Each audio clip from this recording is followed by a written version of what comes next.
if there was a woman Tarzan, I could get into it for that reason because I like I like I like a woman who's been in some mud. So I can relate to my queens out there who stand Tarzan. The fact of how well I know you, that is funny on so many levels. Yo. Don't do that. Don't do this. Don't do this. Diddy related stuff. Do some Christmas spirit, like holiday-ish stuff up top.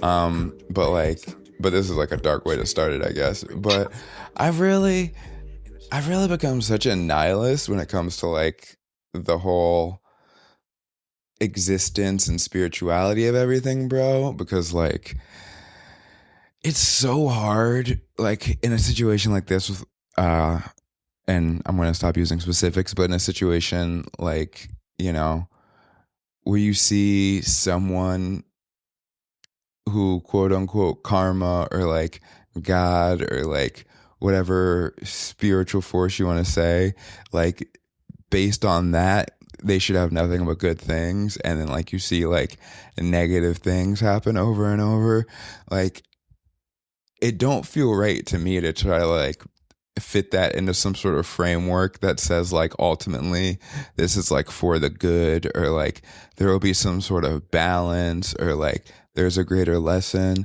Like I'm not trying to say I have such like a limited view of my own situation or the universe that like there can't be a bigger picture, but you know, if I look at a situation like what's happening in Gaza, for instance, like it's so hard for me to be like, yeah, but like karma or like a grand plan or like the universe has to find balance in some way. I'm like, the only explanation is nothing matters and shit just kind of happens, or whatever force is binding this thing together is fucked up.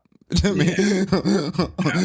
I do believe that like in that same space, like you know, they say God, we were made in God's image or whatever, right? Like if we're incredibly flawed beings as we are, and if that is true, then like you're saying, whatever is behind the pictures don't have it all together. You know what I mean? And I'm not following them because they made No, I feel you on. I think a lot of times too, when I think about like, I always wonder too, like if we have diluted the value of spirituality, where like the essence of it isn't just there anymore. You know what I mean? Where it's like, because everybody's spiritual now and everybody's fucking listening to the moon and the stars and getting in tune with the karmic energy around us, and while everybody's doing it, that doesn't mean everybody's doing it in a genuine way. There's a lot of people who are disingenuously like indulging in their energy, and they're still mixing with it. So it like that disingenuousness gets mixed up into all of it, and then eventually you experience that end of the disingenuous with, like you were saying, like some kind of weird inverse karma based off how you lived your life. And it's like that kind of makes it hard to believe that like this shit is to the T. Like you live a good life, be a good person, good things will happen. You know what I mean? Like it never really pans out like that. Like ever. Like the best people in history have been assassinated or poisoned or killed or scrutinized. Like good people don't get good shit. Like it doesn't happen like that. Yeah, and the way you're saying, like it feels like if everyone's spiritual, like no one's spiritual. I feel like similarly. I feel like the way like our culture, our generation, our group of people, whatever you want to call it, like operates within the frameworks of like spirituality, whether that be like Eastern, like vaguely Buddhist, whatever stuff. To me, it feels like just a repackaging of like the same evangelical tip like our parents were on, or like whatever, you know, more structured religious thing your parents were on, because it just feels like a re-rock of that in a way that is more like accepting and flowy and like doesn't have they're cooking up, mixing up the pot. Yeah, and it doesn't have the baggage, you know, that like obviously like Christianity has to me, or people who come from my experience. So it's like it's not gonna work, but we can just the same way people, like I won't say women, people use like tarot cards and like astrology and shit. It's pretty similar to the way my mom would like read her daily whatever I from the was just Bible thinking and that then the like other. say, okay, God's gonna do this, this, and this for me. Like, I'm sorry, I read my mom's daily walk Bible. It read just like a horoscope, pretty much. I was just thinking that the other day. My mom was like, she was. I can't remember what she was doing, but it was like you were saying, like some motivational, like cards and quotes or whatever. And I was like, man, this shit low key feels cultish. You know what I mean? Like it feels like read this and you'll be like not indoctrinated, but you'll feel positivity. You know what I mean? And yeah, I feel you. Where it's like the re-rock and like the repackaging of it. And I also wonder too, like, do you think that's because like we have tried to like define things for ourselves so much without relying on like what was already established, and therefore we end up like if you don't how to say like you end up picking up the same thing that was dropped without acknowledging where you picked it up from, so you think it's brand new, not understanding that it's actually still coded and all the things that was it had when it was dropped, and you're like, oh no, this is new shit. You know what I mean? I wonder if that's how we're moving with this newfound perspective of spirituality, because like no matter what nobody says. Like as much as people want to be like, oh no, I'm not religious, I'm spiritual. It's like, well, yeah, on some level though, you believe in some higher power, and then that higher power has left doctrines for you, whether it be internally or externally, for you how to live your life in a positive way to get the best positive reward out of life or whatever. That's basically religion. Yeah. You know what I mean? You just don't have an icon for you don't have a Buddha, you don't have a Gandhi, you don't You have don't go a to church. You don't do like the what is the word? I'm thinking the ceremonies. It's different yeah, ceremonies and different script or texts, yeah. but it accomplishes the same thing. Same And goal. it's not even I think there's like a positive spin to it, and like the optimistic view of it is like, all over the world, like all the different religions that have been created, where all the different cultures ways of understanding the same thing, which is just like, the universal question, how did we get here? What is the controlling force? All of that. Like we all came to different answers based on the way our cultures were, created, but it all harkens back to the same thing, which is kind of beautiful and is like shows the timelessness of like us as a people desiring to have a connection with the universe and a higher power. And I don't necessarily think that's a negative thing. I think the reason I get like nihilistic about it is because I think like what it feels like to me is like you can use religion or spirituality as like a thing of like, okay, how can I be as connected with the universe, with God, with my community as I can be? Or you can use it as like, I'm scared I'm going to die. I'm scared of whatever, like going to hell, or like, excuse me, quote unquote, bad karma, or like whatever the negative thing is. So, how do I, excuse me, manipulate this thing? Or like, I guess for me, the thing is like, I find so much of the beliefs of like Christianity and also like the beliefs and like reincarnation and things like that to be the same thing of just like, okay, we need a way to cope with the fact that we're going to die, and some Yeah. of us don't really want to engage with the idea that we're going to die, so we Mm-hmm. say I'll be reincarnated, or I'm going to heaven, or this or that. And that's all ego to me, is being like, okay, but how will me, creme brulee, how will I live on after I quote unquote die? And it's like, no, to me, it's like, you don't like, no matter what, even if it's reincarnation, if it's heaven, if it's anything someone on earth is telling you that's going to happen when you die, it's bullshit. No one knows. And Yeah.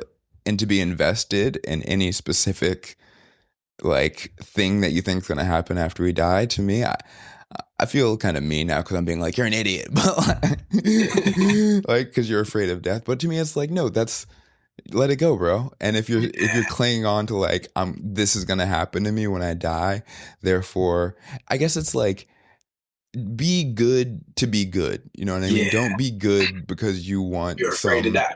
Exactly. That's where it rubs up to me. Is it comes to, they both feel like they conclude with that, with people being like, I need to do something for this other realm that doesn't exist and probably won't ever exist. I started wanting to, now that hearing you say that, it makes me think about when I had the stroke. And I strongly believe, based on my experience, whatever you see after comes strictly from your own conscience.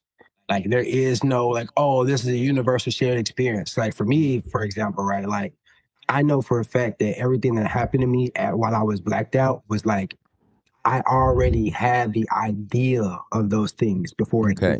You gotta, for the people on, you don't have to do the whole story, but talk a little bit about the stroke because they don't know you've had a stroke. Yeah, so it'll be almost 3 years ago now. I had a stroke back in the spring of 2023. And I was out unconscious for 10 days. I was in the hospital for 15. And during those 10 days, I must have been dying. You know what I mean? Like, so everybody that was there said that I was somewhat like they could communicate with me and I was responding to stuff, but I tell them like I wasn't there. So whoever y'all was talking to, I wasn't there. You know what I mean? Like that wasn't me. So, but what I vividly remember happening was there's a long period of just black and no memory. And then I kind of come to like this like lake in the sky. And I'm like standing in the middle of it. And at one end is my granny. And then very, very close to me is my cousin. And like these, like again, concepts that I've already had in my mind. Like I've always thought that my cousin and my granny were watching over the family, like watching over us, you know what I mean? And so I communicate with them and my cousin's like, yeah, this ain't your time, bro. Like this ain't for you right now. You gotta go back. And even like when I came back too, it was all very, very visceral in my memory and in my mind. But then as months passed and the more I thought about the experience, I'm like, that definitely happened in my consciousness. Like, but like none of that happened, like surprised me. Or like I wasn't like, oh shit, like it's all real. It was like actually, I kind of already thought all of that. You know what I mean? And that made me wonder, like, is that just a manifestation of what my consciousness will do or like produce after I leave my body or whatever, you know what I mean? Like, because if that's the case, then like you're saying, they're like, don't worry about it, bro. You know what I mean? Like, nothing's going to be able to that's tell what the you DMT in your brain is for. Yeah, exactly. Yeah, they'd be like, don't worry about it, bro. When you die, you're going to see what you need and want to see. So like, don't live life like, oh shit, like I gotta make sure I help the old lady across the street so I don't burn in hell. Like that it don't matter. Fuck that old lady, bro. No facts. Like helping her is not gonna change nothing after she's gone at all. So, but yeah, like that was my experience. And so I think about that a lot. I think about what you're saying in regards to like what happens, like how people view it and their fear of it. And I also believe going deeper into that, like we fear the depths of our own consciousness. Like we will block stuff out, you know what I mean? And so it's like, I don't want to remember that or I don't want to think about it. And in regards to death, I think that's a huge thing that we block out. Like, I don't even want to feel like if you sit with the thought that you're going to die, you will get a sensation in your body that's like, I don't you know what I mean? Like I didn't want to feel that because that's scary or creepy. And we don't want to feel that. We don't want to embrace that. And so we like pushed it off. But I feel like if you were to embrace that and dive deep within your consciousness, you could have a comfort in knowing what's going to come next. You may not have a full picture, but you can know, all right, within myself, I'm not a tumultuous, hateful person, so I probably won't have some tumultuous, hateful experience post-life or whatever, you know what I mean? And like, if this is truly the core of my consciousness, then that will manifest into whatever consciousness I come into after fact, you know what I mean? And so it's like, I ain't worry about it. I mean, all them books, ain't none of them books gonna tell you who you are, and being who you are is gonna determine what happens at the end. Yeah. But like, I think go ahead. No, go ahead. What were you gonna say? I was just gonna say the idea that any of us could guess. Yeah. That any human being could just be like, wait, I think I figured it out is so. No, thanks, man. Thanks. I think too, like it's it's just like you gotta, I don't know, man, to what you were saying, like, I think you have to be very, very just come to terms with the fact you're gonna die. Like, there's no escape. There's nothing that's gonna make it easier. Like, you're not gonna be like, oh. And I also think too that like everybody that I've seen on their deathbed that's old, they're kind of ready to go.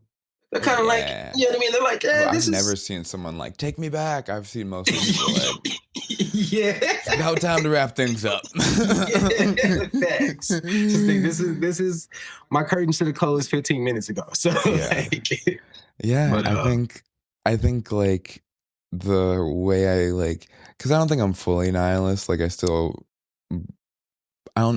I believe, and I think I am, because I think like meaning is like whatever you prescribe to it, which I think is like the foundational belief. Not that there is no meaning, but that like you could get to create meaning. I guess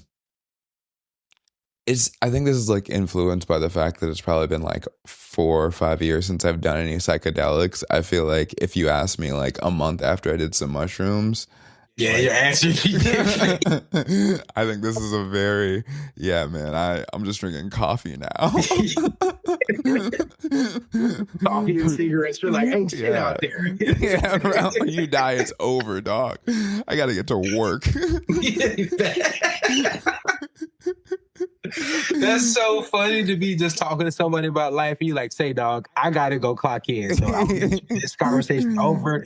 Ain't shit happening after that. It's done. Boy, you die, I die, and that's it. Now I'm gonna go clock in. I'm good. Like, that's kind of how that's kind of like I have like a microcosm of that experience, because where I work downtown in Seattle, they have a bunch of people who like, you know, those people in Portland who'd be like, let me talk to you about the environment and how you can save the whales type shit.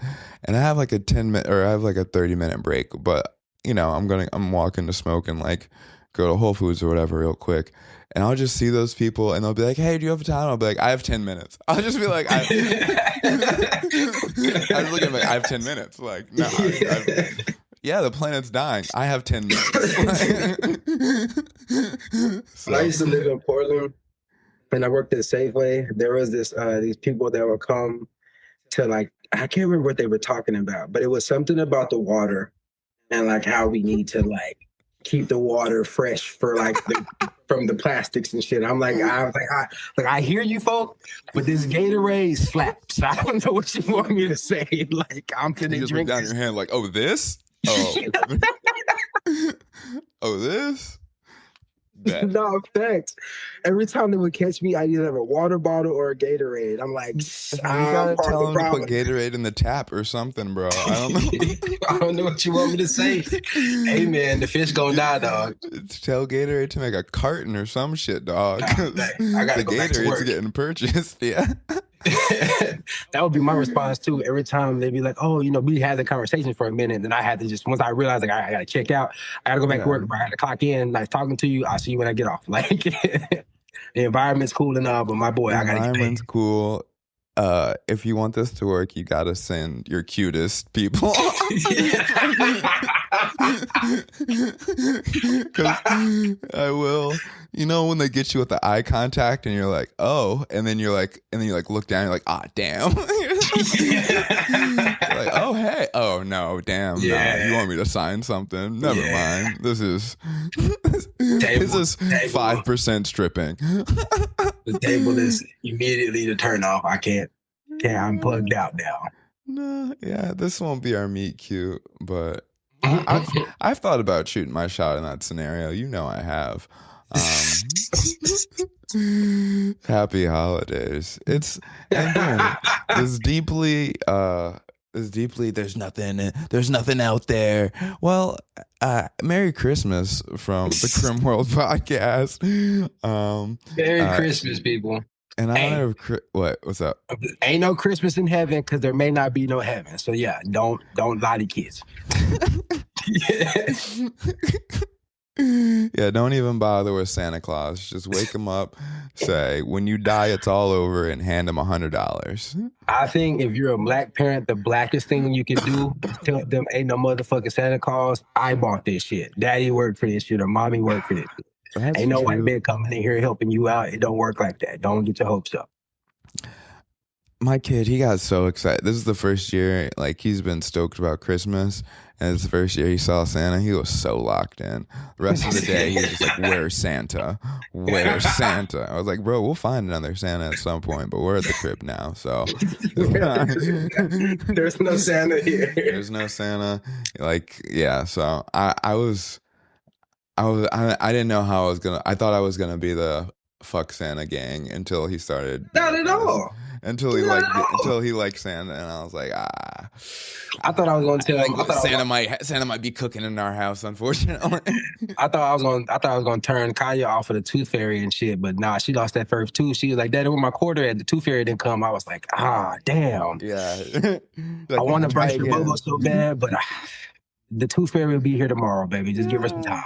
It's because they're so tiny, and you're like, yeah, nah, you deserve any joy possible. I'm never gonna deny you one shred of joy. What is like? So I have one Christmas question that I think is just gonna be a great conversation. But before we get into that, what's your favorite Christmas thing?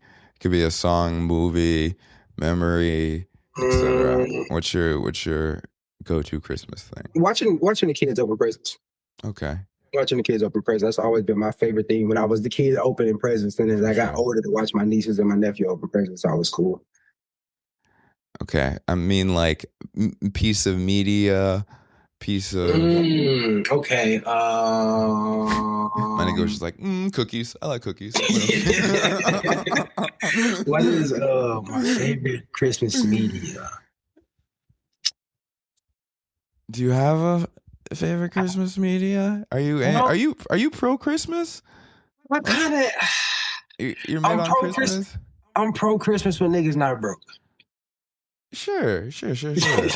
But if we not balling this Christmas, then nah, Christmas ain't really a thing for me. Okay. But when it comes to festive stuff, my family has always done something. I can't remember. We do watch a movie. I can't remember what it is, though. I want to say it's Nightmare Before Christmas, but that's just too white. I can't prescribe that to my family. So I just kind of. That's a specific type of white, but. Yeah, exactly. It still goes. It still goes, and it's kind of Halloween-y. It's a vibe, though. It's definitely a vibe and an aesthetic.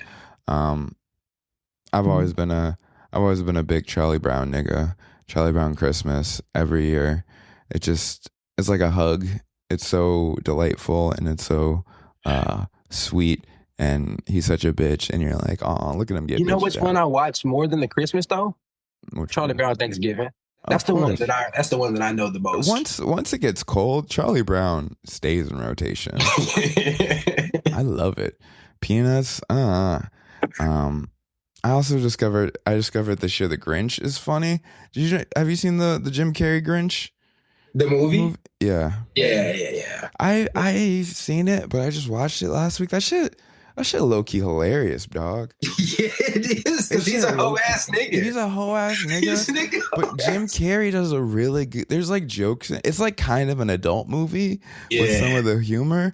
Like I didn't realize there's a part where he's in the town and like this taxi cab doesn't stop for him, and he goes, "Is it 'cause I'm green?" And I was like, just as a choice for a white actor to make, that's a hilarious line. Jim Carrey has always been Jim Carrey's a dog. Yeah, no, he was on Living Color. I know. No, listen, Jim Carrey, a dog. I just didn't really realize that it was Jim Carrey until I like watched it this most recent time. I was like, oh, this nigga's hilarious. I was like, oh, because it's Jim Carrey. Yeah, nah, he bodies that shit. It's super. He bodies every like costume character. He plays. The Mask? Yeah. Anybody that's like non-human or like a little bit weird, he plays them exceptionally well. Yeah. Yeah, and the Grinch is just like weird and kind of like grungy in like a way too, where they're like trying to make it they're trying to make it weird. You know what I mean? Exactly. They're not trying to make it. Yeah, do it over a center or over the plate. But there's a question online I saw that's been making the rounds that I couldn't wait to ask you. Is the Grinch his name, his job, or his ethnicity?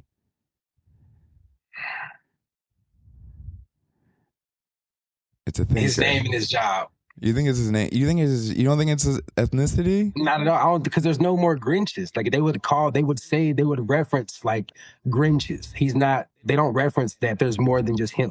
I think But they do call him the Grinch. You know what I mean? That's what I'm saying. Like so he's he. And it is Dr. Seuss. Those are the two things you have to remember. Is that they call him the Grinch. And it's Dr. Seuss. So it's really hard to say it's not. I never put that together. It might be his ethnicity, yo. It might be his ethnicity. Calling him the Grinch is crazy. I never thought about that. And there's points where they call him like Grinchy and stuff like that. So they're kind That's what I'm saying. Think about the song Mr. Grinch. Yeah, that does kind of give it name though. But that also could be like. They could be calling Mr. Nigga. Yeah. If you replace Grinch with nigga, it's still. Is it because I'm green? Is it because I'm green? And then as you say that, he's robbing people. You took it there. You did. No, that's what I'm saying. Like, sure. if we're talking about this Dr. Seuss, and that's what we're going to assume that he's playing to, come on now. The nigga is a thief. The nigga is a thief. Like, he's a poor, lonely thief. He kidnapped Cindy Lou Who. In the movie, he tries to take that other white woman. Hey, man. Hey, you guys might be onto something with those questions. That might be, I never thought about that. Yeah, because job is hard to. I don't know. It because doesn't. he's a thief. That's not a job.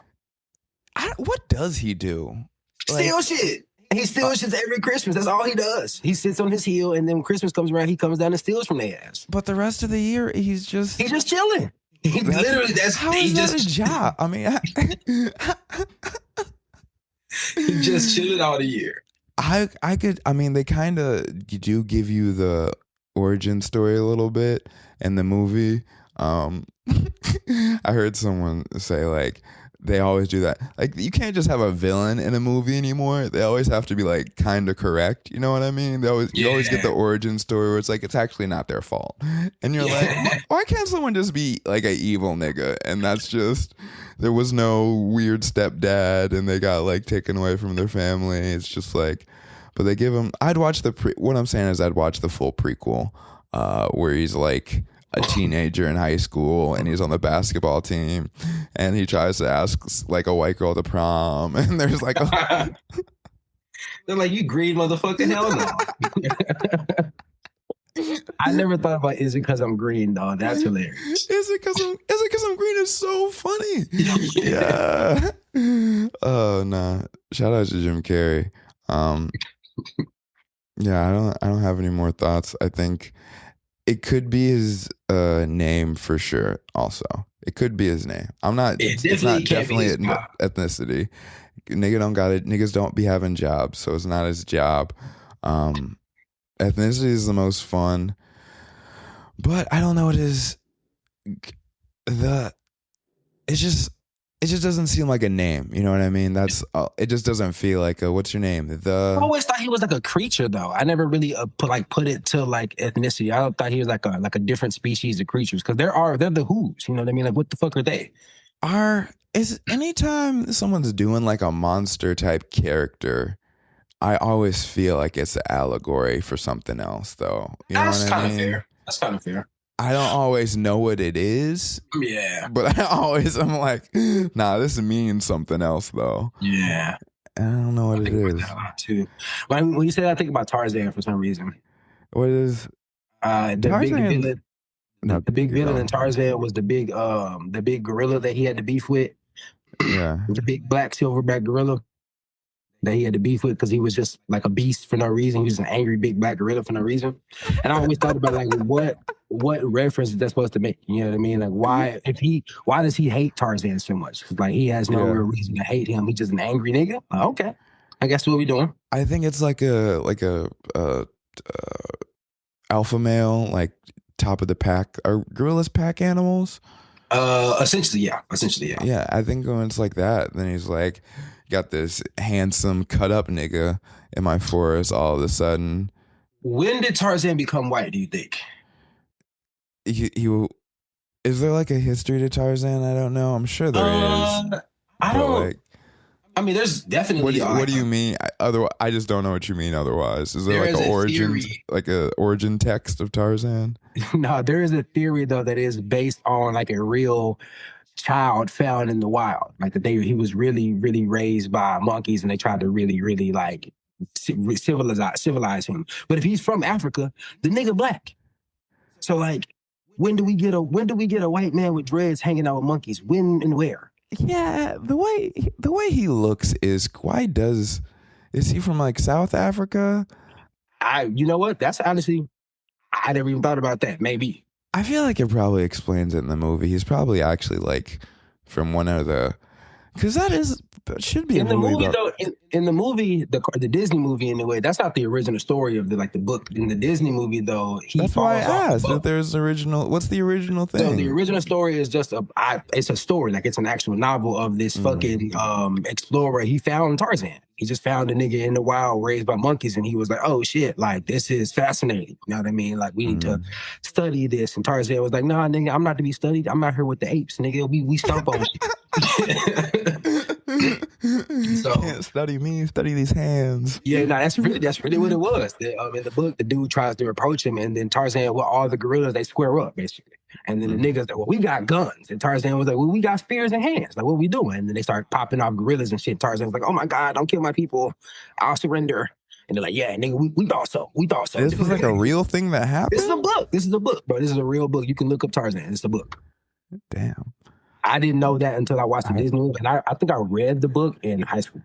I think I had to read it for like a study. They gotta do a live action Tarzan. I'd watch what? I think they tried. They tried? I think there's a live action out there. I think it's just trash though. I think it's trash. Yeah, I mean, it is kind of, because there's George of the Jungle. There's like there's something, man, where like the dude is like frozen in time. Encino Man. Yeah. So I guess it's like a trope. Yeah. For some reason. Yeah. I think it's why is there no like what's the woman version of Tarzan? Is that Tomb Raider? That's honestly kind of close, but no, it would be some kind of Amazon movie. What's that old live action show, Zero?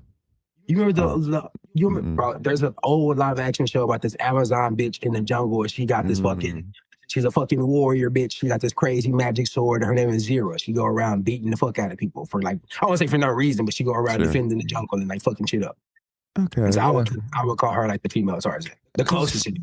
Because to me, I'm like, Tarzan has no appeal to me because I'm not trying to be a monkey. But I could see if you're like a woman being like, oh, that like real outdoorsy, cut up, white dreadlocked man. That's fine. So if there was a woman Tarzan, I could get into it for that reason, because I like a woman who's been in some mud. So I can relate to my queens out there who stand Tarzan. The fact of how well I know you, that is funny on so many levels. Yo. Don't do that. Don't do this. Don't do this. Oh no. I like a woman who's been in the mud is low key stacked. Like that is hilarious. I love you, okay? I love you. I'm just saying, like, that is the perfect way to explain it. You know exactly what I'm talking about, too. You know exactly. I'm trying not to. I'm trying not to. We're grown. We're growing up. What was I saying about the coffee and you gotta clock in? I gotta clock in. There's no more time for clock in is crazy. No more time for muddy women in my life. Oh shit. Yeah. Shit. I'm I'm so mad that people, I can't clarify anymore, but the people are probably imagining me with some like actually filthy women. Not at all, y'all. But that's, Not at all. anyway. Whatever, you've ruined our Christmas conversation. Why don't you just intro the Diddy segment, huh? Why don't you just go ahead and intro the Diddy segment since we're talking about mud? Yeah, since we're talking about mud, we're going to transition to mud butt. So, if anybody...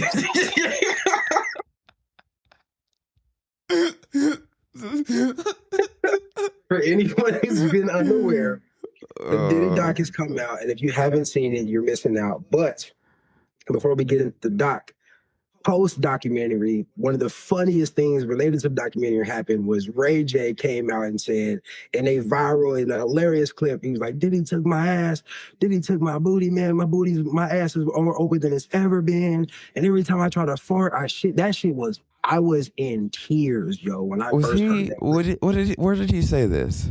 So he was outside of some club trying to get in or something like that, and apparently he's part of this thing called the Xaii, which is I don't know, but he's a Xaii representative. So, do you know what the Xaii is? I have no idea. It's Ray J, so I'm assuming it's some troll shit. Like I'm assuming. Is Ray J out as a gay person? Ray J's not gay. I didn't think so, but you can understand why I would ask at this point. That's what everyone is asking, right? And so what's so funny is he came out with the Breakfast Club and did a follow-up. He's like, y'all, I was just joking. I was making fun of Lil Rod, and I understand now the way he did his follow-up. But Ray J is a hilarious nigga, bro. And so he was like, oh yeah, I know that was wrong. Oh, he's a master troll. Yeah. Yeah, he was like, I know it was wrong of me to make fun of him, and I understand that now that it was wrong, and I wouldn't want nobody to play with me about that. And I tried to make jokes about his ass, and they ended up becoming about jokes about my ass, and that's not what I was trying to do. So, y'all, I want you to know I was just playing. And he's like, I forgot how he said it, but he was like, I tried to mess with his ass, and ended up messing with my ass. And he was like, bro, Ray J is funny, bro. But that shit was wild. What happened with who was he making fun of? So Lil Rod is a guy. He was the first man to sue Diddy for sexual assault. Okay. And so go ahead. So Ray J was making fun of him? So yes, and it wasn't funny to make fun of him, but take it back, it's fucking hilarious. But what he was making a reference to was there's a clip in the movie of Lil Rod talking, and he's like, man, there would be some nights where I would wake up and there'd be women next to me, and some nights I'd wake up and it'd be Diddy next to me, and I'd be a little sore, you know what I mean? And like I would be a little tired and stuff like that. And everybody was like, yo, nigga, what? But the follow-up to everybody is like, well, then why did you stay?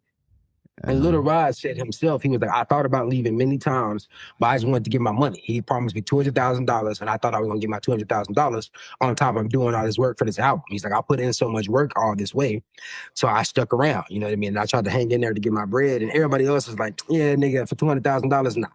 I wouldn't have stayed. Not waking up sore next to the nigga. Like at that point, I'd be like, you can keep your money, fam. You literally hurting my body. So like, I'm cool.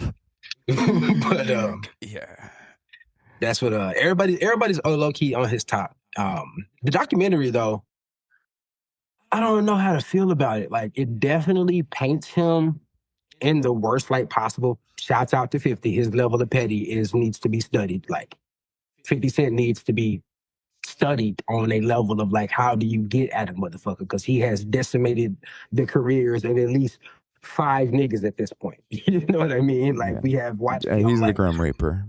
Yeah, facts. Like you don't ever want to. Don't let me see 50 on my block. Don't let me see 50 on my block. I don't got no problems, bro. No problems at all. That nigga has kept like it's crazy. His relevance has remained from him creating great media, and then B, him trolling. Like, I feel like 40% of the time we're talking about 50 Cent because he's trolling somebody, which is honestly hilarious. Yeah, it's weird because for that reason, it is weird feeling like morally aligned with 50 Cent about anything. And it does feel like, you know, for better or worse, I don't know if that's the right way to qualify this, but there's a level of like 50's only. How much is 50 doing this out of like pure hate for Diddy, and how much is he doing it for like, you know, the victims, justice, whatever, and ultimately doesn't matter at all? I guess probably not in the grand scheme of things. You're lagging a bit on my end. Yeah, can you hear me still? You're lagging a bit on my end. Yeah, I can hear you. Yeah, you were lagging on mine too. I was just gonna try and power through it. I don't know what else to do. No, that's fine. That's fine. I just didn't know if it was happening. Yeah. Yeah, I guess it's just like I'm happy, not happy. So like for me, I don't keep up with much of the Diddy stuff because the discourse around it and like the sides people I respect are taking about like pro or anti, I mean not anti Diddy, but like just being pro Diddy, and like, you know, actual intelligent seeming people still like going with the narrative that like, you know, either that he is being attacked for like this alcohol merger or whatever, or that like, you know, this is all a part of the game, or like everybody knew so it was fine, or like whatever, just like even just laughing about the freak off of it all. It just hasn't been a great look, I feel like, for like black discourse at large. And I'm like honestly so scared for, I don't know if it'll like fracture black culture, but like when he gets out, there's gonna be a lot of niggas still riding for him, and a lot of niggas who are on the opposite side of the fence. And I think it'll be interesting how that plays out. You know, I think that what's actually going to happen more than like dividing black culture is we're going to see finally a very fine distinction in between what is considered predatory in our community and what is considered like extravagant in our community. You know what I mean? Because some people think he was just living a rich nigga lifestyle, and some people think he was abusing. And I mean, he was abusing people. Like, there's a video of him kicking and beating them. You know what I mean? It's like there is no debate if he was abusing people. Like, but maybe you just write it off as him being a rich nigga, and like that's dangerous. You know what I mean? To some extent, it's like people are going to be able to identify the danger in that. And I think that that's where we're going to see the separations. Either you're going to think it's dangerous behavior to allow a nigga to have this kind of power and platform in our community with that behavior, or you're going to think it's a rich nigga. You know what I mean? Like, that's going to be what side you fall on. And I feel like based on the discourse, that is the discourse. It's like, oh, it's just Diddy. He's just a rich nigga and they hating. They trying to take him out because he's a rich nigga. And it's like, or he's actually a predator and an abusive motherfucker who probably is getting his just dues right now. You know what I mean? And I feel like the toughest thing about it isn't even Diddy. I think the toughest thing about it is for black culture to like reconcile with the fact that we have platformed a nigga who we've heard rumors about for decades now. You know what I mean? And now that it's all finally coming to light, we're having to grapple within ourselves. Like, did we really support this monster, or did we just what did we support about him? You know what I mean? Like, knowing all of these rumors floating around in the air, and then like for us to even have like, I think about it like this: like, it don't take much but a rumor or allegation for a nigga to get canceled today, right? You know what I mean? But for the longest, we've heard stories about this nigga Diddy and just let it ride. You know what I mean? And just like been like, yeah, it's whatever. You know what I mean? And that's something that we have to like own as a culture. You know what I mean? That's something that we have to own. Like, if you ever supported him or you were ever Sean John head to toe, you got to own the fact that at one point you were supporting an abusive, predatory nigga. You know what I mean? Regardless of when and where you did it at, he was a figment in our culture and we allowed him to be so. And so it's like, and I think about that too. Like, why did we allow him? He doesn't do anything. He doesn't really dance. He doesn't fucking sing or rap. Like, what did he do that we were rich? Like, he's rich. He's rich. This is fair. Niggas love rich niggas, and niggas love I mean, it's like we all, as our society, worship rich people, and Yeah. like Diddy in like the hip hop, like I am a rapper, I am in hip hop. He was like a promoter, all that first, but like as someone like in the streets and not like coming from the executive like that class, he was the first nigga to really be rich from the shit. You Yeah, know what I that's, mean? that's So true. people don't want to let that go, and like you said, like niggas can get canceled for whatever now, but I think that is like a broader pop culture thing. I think it's good for good and bad that like black people, we really don't cancel anybody within the black community. Yeah. Um I can think of a lot of people who've done terrible stuff, but just in the same way you're talking about people knowing about Diddy, motherfuckers knew about R. Kelly and were still Yeah, that's what I was just like thinking. Like people we saw the knew about our tapes. People saw that tapes and were still like with R. Kelly. So it's like I don't Motherfuckers still know. like it's a slap. Yeah, it and I think I understand like it's not our fault to an extent because it's like why do we feel like we have to prop up any black person that's successful no matter what? Because we don't know if we're gonna get another nigga in that position, and like we don't want white people taking away any of our equity at all. Even if it's like we don't want to co-sign the person, it's like we might not want to co-sign Diddy, and like we might all know he's doing quote unquote bad stuff, but he is getting niggas paid, like you said. And ultimately, if you're getting niggas paid within the black community, you're always good. Yeah, that's true. The niggas make money with you, they'll kill for you or kill with you. So Yeah, I mean that's probably easy not even fact. exclusive to the black community. That's kind of just a fact of life. If you're making people money, like you can They cook. ride with you. Um, Yeah. yeah, but I don't know.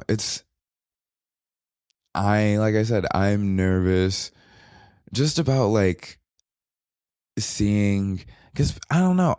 I think it's gonna like you talked about it being like a thing where like people have to draw a line and like decide. I think there will be people drawing that line at first, and then I just think eventually it's gonna be like attrition in terms of just how much everyone's just gonna slowly co-sign him, and he's gonna be welcomed back into culture. And like are they still doing the BET Awards? No disrespect. Do they still have the BET? No. Okay. Well, Honestly, I don't even know. So but if they still have the BET Awards in 5 years, I I would put money on Diddy getting some sort of like you made it, like you achieved type shit. yeah, he gonna definitely And this, eventually get the Hip Hop Hall of Fame award. yeah, and I just like, The BET, I think BET has.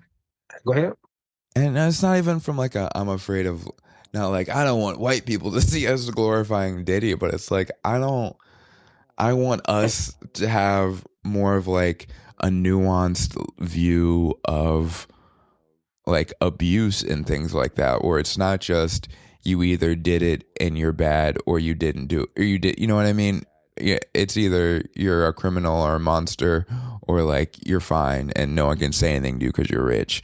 Um, we have to be able to be Yeah. like, okay, there are major positive contributions to our culture and our society that we can, in some ways still honor and still, keep those pipelines afloat, but also we can acknowledge and admonish like the behaviors and say like these aren't like you have to we have to protect black women, you know what I mean? Like the fact that anyone saw the Cassie video and is still defending him, that's just such a terrible look for all of us. Is Cassie black? Not to say she doesn't need to be defended if she's I black, but is she black? actually I can't say that for sure. So let But me yeah, even Google it. regardless black or white, she should still be protected. Like she shouldn't be Yeah, yeah. stomped out like that. That was a crazy scene, bro. Like, and I think beyond the support of that, like the like I guess like the blowing past of that, I think the thing that scares me more is kind of to what you were saying about how we hate to see our equity taken away. We hate to see successful black people deplatformed for any reason.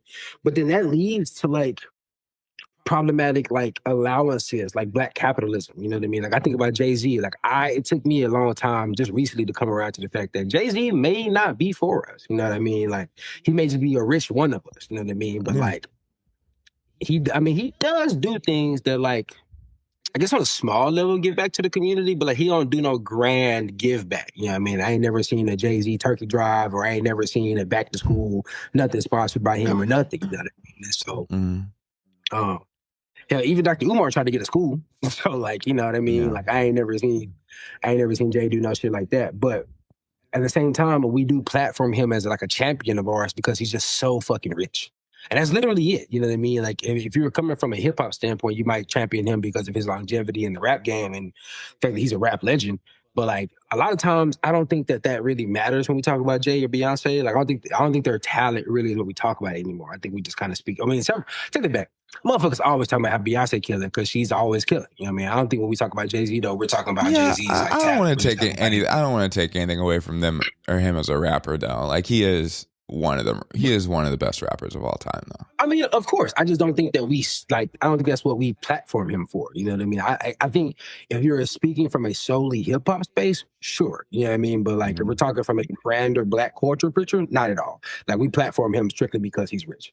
Like my mom respects Jay-Z, doesn't give a fuck about his music though. You know what I mean? She just knows that he's the rich nigga who's married to Beyonce. So like, I think that's problematic. Like I think that while it's beautiful, I love seeing the rich, wealthy black couples, and I love it. You know what I mean? Like I want to be one day, but like, I just think, you know, like we got to be a little bit, like you said, a little bit more nuanced with these things. Like we have to figure out a way to like properly with ourselves, like talk about the real impact of these people, and like outside of the fact, like, oh man, they're so fucking cool because they're rich. Like look at their kid, look at their home. Like past all of that, like what do we really care about these people for? Like what do they really offer us in regards to the community? And I don't know. I guess like we can't really get to judging one's value, but I do feel like, oh no, there's on some level we do need to have like a bar set to like what gets you into like the platform status besides money. You know what I mean? Like it needs to be something beyond that. But yeah, I don't know, man. I think when Diddy hits the ground, it ain't gonna be as polarizing as you think it is. I think it's gonna be very much so like niggas I think majority. I don't think it's gonna be attrition. I think his impact or like his presence has been diluted so much to the point where like we're gonna forget about him. He's gonna disappear for about 5 years or so. Yeah. I think he's gonna disappear for like 5 years, and we're just gonna not talk about him anymore. And then that's gonna drive him crazy, and he's gonna pop back up for sure. But I think when he pops back up, we're gonna be like, nah, nigga, you stepped on her. Like, nah, you can't just pop back up like that. You stepped on her, and you might have raped him. So like, with 1,000 bottles of baby oil, my nigga, ain't no bounce back from 1,000 bottles of baby oil. Like, why do you need so much baby oil? Like, well, I think, yeah, I don't know. I think I guess I'm maybe like so biased by just like internet comment sections. But I think niggas are gonna be rocking with them. Unfortunately, I'm not obviously, fuck that guy. But who was I? Because Thug's already been on Free Diddy stuff. I was listening to really? Danny Brown. Oh yeah, Thug's been Free Diddy for a minute. Kanye's been Free Diddy for a minute. I was listening to the Danny Brown podcast, and he was doing some major like, you know, this is just being silly stuff, just very dismissive of all the negative parts of it, and just being like, oh, it's rich nigga shit. And I was like, not that I think Danny Brown's the smartest person in the world, but he seems like a more thoughtful person, type shit. So I guess I just haven't heard the other side. Most of what I've heard the other side from like the documentary and like the woke left side of the internet type shit. But I don't know, man. I just the rest, we gotta remember this country like elected Donald Trump, and like I'm also biased by the free Tory Lanes branded cigarillos I saw a couple of weeks ago. So where I'm I just like, saw those too. That's real. yeah. That's why Wow. I don't know. I don't have faith in it's not even just black culture, just our society. Cause like you said something, you said like niggas can like say anything online and be canceled now. I actually think cancel culture as like a thing, like I'm not saying it doesn't happen to anyone at all anymore, but in the way we refer to it, like how we referred to it when it initially started happening, I think that shit is dead in terms of like Yeah. a bunch of like white people online being like, hey, this person did a bad thing and now we all hate them.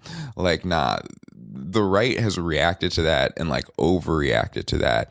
And that's where you get the free Tory Lanes branded That's also cigarillos where you and get shit. the fucking $100,000 GoFundMe's after niggas do wild racist shit. Yeah, that's what I'm saying. I feel like cancel culture was a pendulum that swung one way.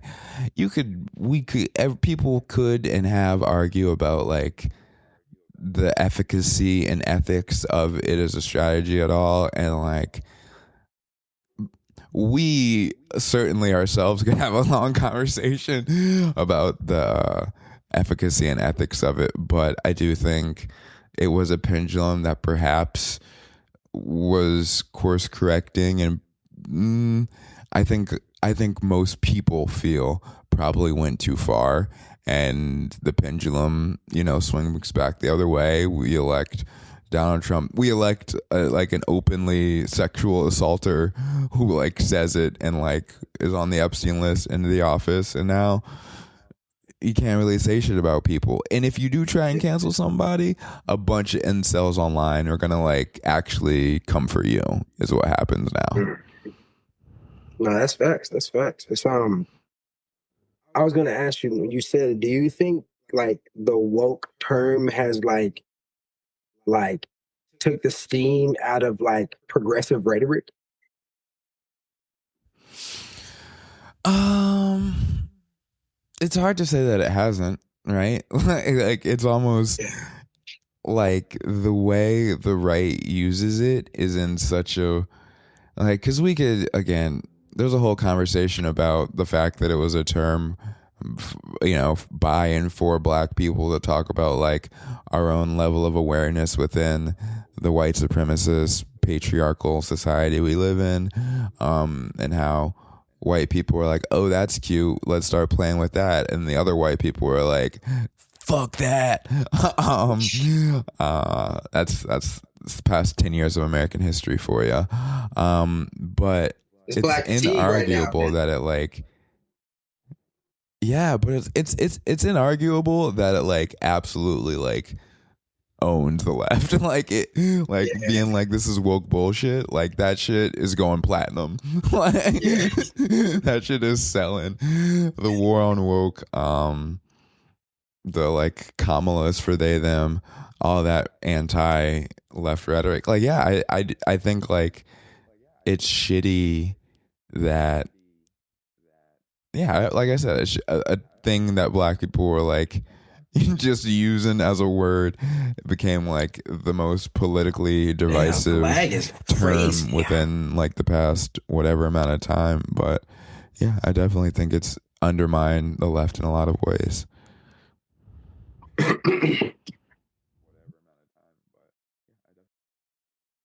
Yeah, my whole I'm missing like huge chunks of what you're saying. My shit's lagging super bad. But I think I got the gist of like most of what you're saying. I um I think that beyond like the right using it to like counter the left the way that they've done it. Can you am I coming through? Yeah, I still got you. All right, but yeah, I think the way that the right has used it to like demolish the left, because like you said, it's going platinum. I think that stems more from like the weak best, the weak foundation of a lot of like woke white people, and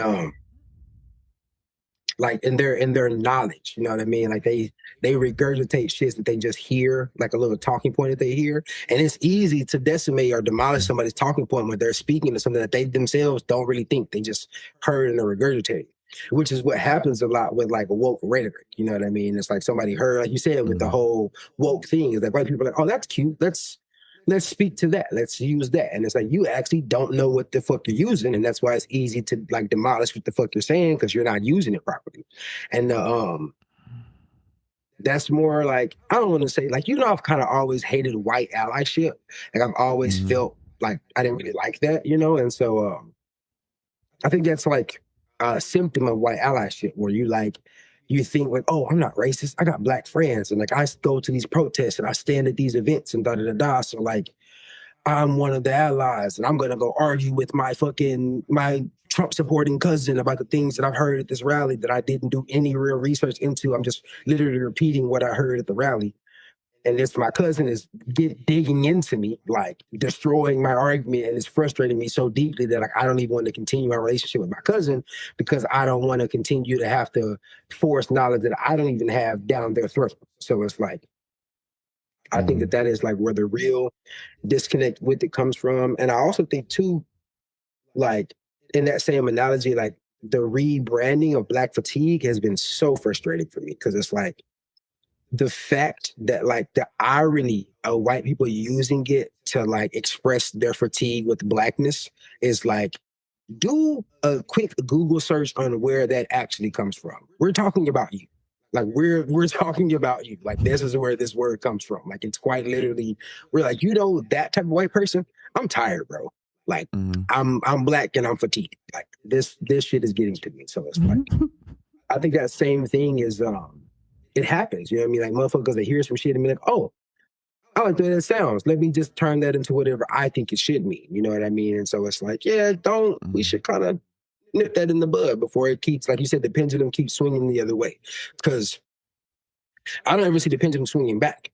And I mean, me personally, I don't ever see it coming back this way, because it has proven to be very disruptive to the lives of like standard America. You know what I mean? Which is who we care about. You know what I mean? Like we care about the standard American dream and stuff like that. So it's like we have the whole woke rhetoric has like disrupted their world so viscerally that's like, it ain't really no oomph to the perspective anymore, like the rhetoric anymore. It's like, yeah, motherfuckers been saying this since Kamala ran, bro. Like I'm tired of hearing it. Y'all lost. It's over. We got the orange guy in the office. That woke shit is dead. Like we're done. Yeah. It's like, actually, it never died. The people that you have killed it off though, they were never reusing it the right way. They didn't know what the fuck they were talking about. They were just saying some shit because it sounded cool to say. Stay woke. And I slightly blame Gambino's white fan base. Just Gambino? Not just Gambino. Okay. He gets a good 45%. His fan base gets a good 45% of the blame here.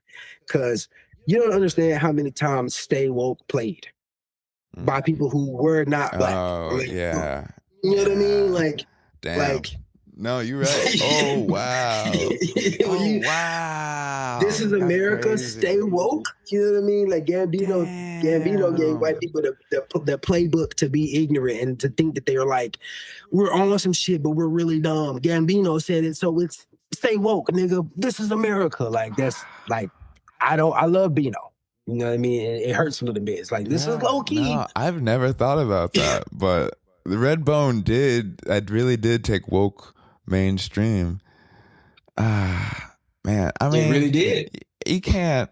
I'm not gonna blame him for that, but also I will blame him for This Is America, because that was some bullshit. And what? And just the way that song got glazed was so weird to me, man. Yeah. That song. Did you like that song? What did that song do? Yeah, This Is America. I like This Is America. Okay, you didn't like it? That was a weird moment for me, because, like, you know me, I grew up a huge Gambino fan, but that's where the wheels came off the track, where I was just like, we're doing I don't know. And I don't want to take anything away from it, right? Like, I'm not saying it's not good art, but it's not an interesting song to me. I think the And video was the best part of it. the video is cool. Yeah, I'm not going to, that's why I said I don't want to take anything away from the artistry of it. Like, I get it was a moment, but it, for like the reason you're talking about, where it was like, you know, white people posting that on their Facebook, I'm sure at the time, were like, this is doing something. You know what I mean? It gave a lot of white people leeway to be like, look at this. You know what I mean? I'm woke. I get this. It was the audio version of the Black Square. Yeah, exactly. That's kind of, yeah, you know, and it's weird when you like grew up with an artist like I did and Gambino. Not that like he just is so weird, you know what I mean? Like he's just such a weird nigga, and he has weird baggage that I was there for. I'm very tickled by "This Is America" being where the wheels came off the track. Like that's just funny to me. It is. Like it's so like I don't know, we're not gonna get into a whole like me breaking down the strong and weak points of his discography, but I really haven't been tapped in this. You know what? Let me not even say that. But I guess I don't know, because Atlanta still hit. This has become a Gambino tangent. I'm not 100% sure why. Oh, you stay woke. Yeah, bro. The interesting thing is, and this will be the last thing we talk about in this very weird Christmas episode. But in terms of like the most, I'd say like the only issue that I'm like afraid of talking about publicly based on like where we live and like the people I know that probably listen to this, you know, where they politically align, is like the trans people playing sports issue. And it's not because I think I have like, I think anyone should be able to play. I don't take college sports seriously enough that I think any rule is like that important. So let me just say that. But I do think it is like, as long as this, I just don't know what the, I don't know what the fair, equitable, more like human, I don't know what the like right answer is to it. You know what I mean? Because I believe trans people should be able to play sports. But the reason I feel so weird talking about it is because like I said, I want to make it clear that I believe trans people are real and should be able to play sports. But when people say they shouldn't, and like the way the right has used that specific issue as like a, no, we're going to keep bringing this issue up, because I think they keep bringing the issue up because it demonstrates to their base like how like gone woke the left is. That's like, you guys are seeing this, right? Like we can all, not even that we can agree, because they don't agree that trans people are people, and the issue is clearly you know, they want to take this right away from trans people so they can take more rights away from trans people. I get that. But also I understand why someone would be opposed to that. You know what I mean? Does that make sense? Like I understand why someone in Texas who hasn't had the experiences that I've had, not to pick Texas to like single you out, but you know what I mean, but hasn't had the experience that I had, would hear that and be like, yeah, but like I understand why like most of America would hear that and be like, yeah, of course not. You know what I mean? And I'm not saying I agree with that, but I do get why that's an issue where they're like, yeah, like, well, obviously not. And the fact that the left just keeps going like, no, they need to, is going to be a cultural divide forever. You know what I mean? Mm-hmm. Yeah. I do think too, in that same space, like I've been having a conversation with my mom, and it's one of those things, but like I'm not necessarily scared to talk about it, but I know it's a take that people probably don't like to hear. But I'm a strong believer that like, God, this is, as I think it out in my head, I know it's gonna sound bad. Merry Christmas, I'm a strong people. believer that like trans women, huh? I said Merry Christmas. What is that? Merry Christmas to everyone listening while we're talking Christmas, about this. Yeah. But I'm a strong believer that like trans women are not women the same way my mom and my sister are women. You know what I mean? And so it's like I can't take that from them as Black women when they speak to me about their experience, because their experience is not universally shared even amongst women. You know what I mean? So I think my issue with it, the where I lean in their direction, is the appropriation of Black women that I see within the trans community. Because it's like, if there was like a level of respect and semblance, it wouldn't be so jarringly appropriated. You know what I mean? So it's like the literal, I won't even say like the language, but I feel like when I hear gay people talk, I hear Black women. I won't say just gay people, but I hear Oh, for specifically sure. gay No, white men. it's not. Yeah, there's no secret that white queers absolutely steal from Black women specifically Mhm. for like all their words and aesthetic choices. And so I think that my mom's line in the sand being that they're not the same, I'm on her side of that line in the sand. You know what I mean? It's like, y'all aren't the same, but that doesn't change the fact that trans women are women. They're just not women like you are. They're trans women. That's like a specific identity. You know what I mean? That's a specific identity with its own specific experience. And so it's like that, I feel like that distinction should exist. And I think that to what you're saying, where like that will always be a line and like there'll always be a divide. I think the divide will always exist because for whatever reason, we don't want to give trans people their own like genderized category. Like we want to like lump it all together as like they're just men and women. And I don't think that's fair to them or men or AFAB or AMAD people. You know what I mean? Like I don't think that's fair Mhm. to any of us. It's just disingenuous when we talk about like the separation is the distinct differences in our experience, even between man and woman. It's like if that's how we're separating ourselves, then how do we not continue to hold those boundaries with people that are claiming, not claiming, but that people that we want to allow their own space for their identity, but we're allowing the line to be blurred between where our identities separate, but we're still holding very strong boundaries of identity in other spaces. It's just uncomfortable. Like Yeah. if as a Black woman you can never ever be aligned culturally with white culture, I would imagine that as prideful as that it is, it does limit certain accesses to certain experiences. And so it's like with that being your predisposed like experience, you probably would hate for it to be just kind of commandeered by somebody else who isn't like you. They just appropriate your behavior or your mannerisms or whatever. You know what I mean? And so it's Mhm. like, and I think that like specifically apply to Black women.